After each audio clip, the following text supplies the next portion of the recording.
Here are some quick, easy, and affordable Valentine DIYs. Each project can be done for under $5 and in less than an hour. First is this sweet laser-cut wood sign that says forever and always. After painting the entire piece pink, I decided to experiment to see if I could sort of replicate a marbling look without the actual pouring of paint. So I poured stripes of red, pink, and white paint onto my plate and used a fluffy makeup brush to lightly cover the piece. I added a few wood and felt hearts to accent the hearts that were already on the piece, and I think this turned out great. So I then painted the sign I was going to use as a backing, but I didn't actually love the red.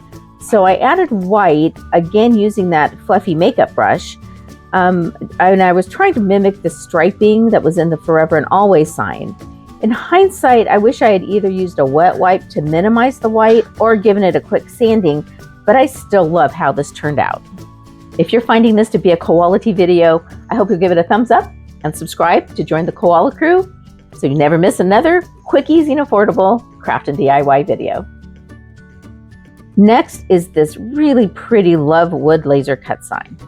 I painted the entire piece pink, and while I did spend some extra time trying to get the edges and all the nooks and crannies painted, in the end, it really didn't matter. So if you work on a piece that's intricate like this, I would not spend your time focusing on the edges. So next I painted the stems and the leaves green, and in all honesty, I do wish I had gone with a more subtle or darker shade, but I'm okay with how these look. So next I painted the roses. Now I wanted a more subtle covering of the red paint, and at first I used a fan brush, which actually worked well for the centers, but it was kind of a pain on the outer edges. So I used an older brush that I had that had really short, stiff bristles, and I found that that worked much better. And finally, I painted the letters in red. Now, unfortunately, I took the L all the way to the bottom edge of that bar, and then I realized that the other letters did not do the same. So I quickly recovered by painting the O and the V as designed, and then bringing the E to the bottom edge. And the last step was to hot glue this sign to this heart sign. While not the same exact shaped heart, I still think it makes a great background. My husband loves pizza, so I picked up this pizza love meter. However, I wanted to make it into a wall hanging rather than using it as a piece of tabletop decor.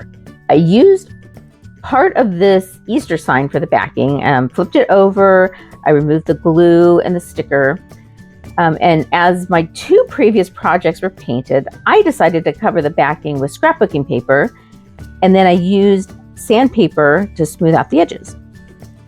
So I previously removed the base of the love meter, then glued it to the back of the sign. For the hanger for this piece and also the first piece in this video, I used part of a plastic heart necklace from the Dollar Tree and just hot glued it to the back. If you thought this was a quality video, I hope you'll give it a thumbs up, and be sure to subscribe so you don't miss another quick, easy, and affordable craft and DIY project. Thanks so much for watching, and I hope that you have a quality day.